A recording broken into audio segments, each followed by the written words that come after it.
ça que Lugo est debout en Paraguay, que Correa est debout en Équateur, que Lula est encore au deuxième mandat debout à Brasilia, c'est parce que les Irakiens meurent pour les Sud-Américains. Je ne crois pas du tout que ce soit si simple.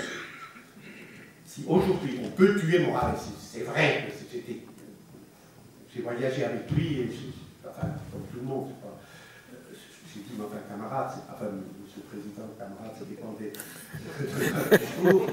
C'est pas possible, il n'y a pas de garde-corps où ils sont tellement inefficaces. C'est dangereux. Me dit, el pueblo me protège. C'est le peuple qui me protège. Allende a aussi dit ça. Peuple. C'est vrai qu'on peut tuer Morales facilement.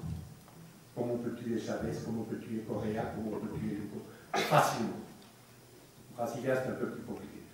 Facilement. Mais si ça se passe, pendant 30 ans, aucun occidental ne met plus les pieds en Bolivie. Tellement est forte cette renaissance identitaire et cette intelligence collective qui devient force de riposte sociale et politique dans les Andes. C'est vrai qu'il y a, dans tous les mouvements de renaissance identitaire, il y a, je dis ça entre parenthèses très rapidement, il y a la perversion possible. Il y a 1,2 milliard de musulmans dans le monde qui subissent une formidable renaissance culturelle, religieuse aujourd'hui. Formidable. Vous êtes dans une université à Damas, ou à Ain Shams, je sais pas, Ain Shams, c'est là où je peux discuter avec des étudiants au Caire. C'est extraordinaire, la vivacité, la présence, la confiance en soi chez hommes et femmes. On sent la renaissance musulmane. Mais il y a la tentation, Al-Qaïda, talibans, de perversion tribale, fanatisme communautaire, etc. Dans le mouvement andin de renaissance indienne, la même chose. L'adversaire de Morales, le pire, Felipe Quispe, ou à côté au Pérou, Mayla Holanda, c'est les avocats de la Raza Cobrizza. Et eux, dans d'immenses manifestations, disent Morales trahit parce que Pachamama, la déesse mère des Andes, a dit que seule la Raza Cobrizza, c'est-à-dire la race avec le teint de cuivre, a le droit d'habiter ces vallées, ces montagnes, ces côtes, etc., etc. Et tous les autres, les Cholos et les Blancs, doivent partir. Et s'ils ne partent pas, on les tue. Donc, à l'intérieur du mouvement de renaissance, d'une richesse, encore une fois, pour le monde musulman, pour le monde andin, pour d'autres exemples, l'Afrique, extraordinaire. Hein?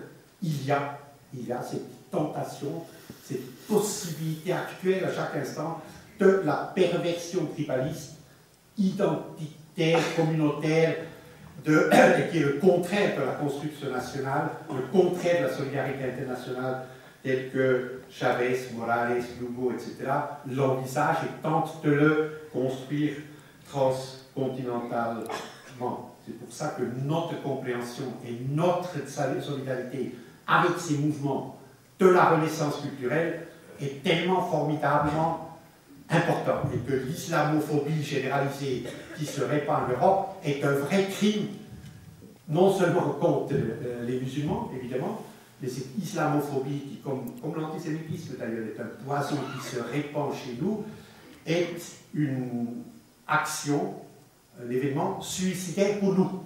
Suicidaire pour nous. Parce que si la renaissance musulmane ne donne pas naissance à ces nouvelles collectivités ouvertes sur le monde, conscientes de ses richesses, pour les Andes c'est la même chose, eh bien c'est les forces de la perversion qui vont l'emporter. Je commence le livre par ce poème de Aimé Césaire, qui est mort il y a une année, à peu près, Aimé Césaire. J'habite une blessure sacrée, j'habite des ancêtres imaginaires, j'habite un boulevard obscur, j'habite un long silence, j'habite une soif irrémédiable, j'habite un voyage de 1000 ans, j'habite une guerre de 300 ans. Et cette plaie dont il parle, la blessure sacrée, c'est celle de la mémoire, ce boulevard obscur, ce long silence est devenu maintenant revendication et est devenu parole claire, parole de justice, parole de revendication nationale. Exemple, la Bolivie, je pourrais prendre d'autres exemples.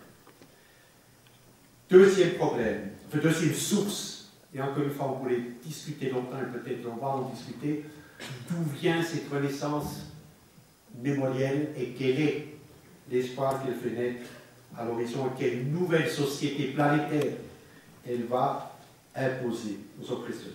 Deuxième source, c'est bien sûr cette formidable automutilation de l'Occident lui-même. Les trois déclarations des droits de l'homme qui dominent l'histoire sont toutes d'origine européenne ou de la diaspora atlantique européenne. La première, c'est celle du 4 juillet 1776, des pères fondateurs donc, qui précède la déclaration d'indépendance des États-Unis, dans des situations incroyables. Washington venait de perdre la dernière grande bataille à Newark contre le corps expéditionnaire anglais, et malgré tout, Jefferson, Franklin, etc., ont proclamé l'indépendance à Philadelphie, quelques centaines de kilomètres plus au sud, croyant en l'égalité, dans les valeurs de la lumière qui s'opposaient au fédéralisme anglais, etc., etc. Première déclaration des droits de l'homme.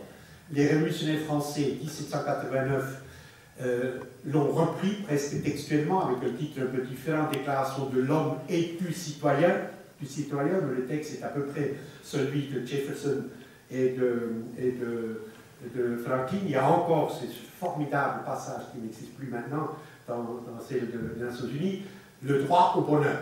Le droit au bonheur. En américain, c'est the right to pursuit of happiness, le droit de chercher le bonheur. Chaque homme a le droit de chercher son bonheur, ça disparaît. Troisième, c'est la Déclaration universelle des droits de l'homme, adoptée par les Nations Unies le 10 décembre 1948, et que chaque nouvel État qui entre aux Nations Unies, il doit signer la charte et la déclaration. Et la déclaration est pratiquement la copie conforme des deux déclarations. Donc, elles sont de dimension universelle, les droits de l'homme, tous les droits de l'homme, les droits civils et politiques, droits qui figurent dans nos constitutions, plus ceux de la deuxième génération, droits économiques, sociaux et culturels, le droit à l'alimentation, le droit à l'école et tout ça, sont universels, indivisibles et interdépendants. C'est évident. Et incarnent des valeurs universelles, même si, historiquement, il y a une essence ethnocentrique. À Philadelphie, à Paris, de nouveau à Paris, parce que la déclaration a été adoptée en décembre 1948, de nouveau à Paris, à l'Assemblée générale des Nations Unies, puisque le bâtiment n'était pas prêt, celui s'y mais l'usage que fait l'Occident aujourd'hui est un usage totalement perverti. Je vous donne un exemple. 12 janvier, c'est pas loin, tenez-nous, depuis un peu plus de 15 jours, l'armée israélienne pillonne Gaza, commet des crimes effroyables, expérimente les nouvelles armes qui mutilent d'une façon encore plus affreuse que les anciennes, tue 1300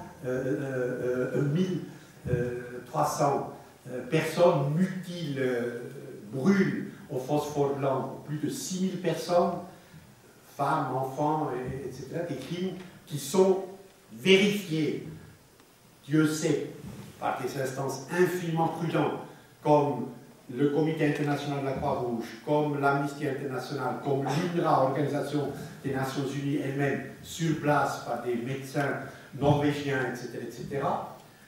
Session extraordinaire du Conseil des droits de l'homme, qui est la troisième instance la plus importante des Nations Unies, Assemblée générale, Conseil de sécurité, Conseil des droits de l'homme, 47 États au prorata des continents élus tous les 3 ans par l'Assemblée générale et qui doivent vérifier l'application de la déclaration par les États membres. Session extraordinaire au Palais des Nations à Genève, condamnation, dénonciation des crimes de guerre et crimes contre l'humanité de l'artillerie, l'armée, la marine et l'aviation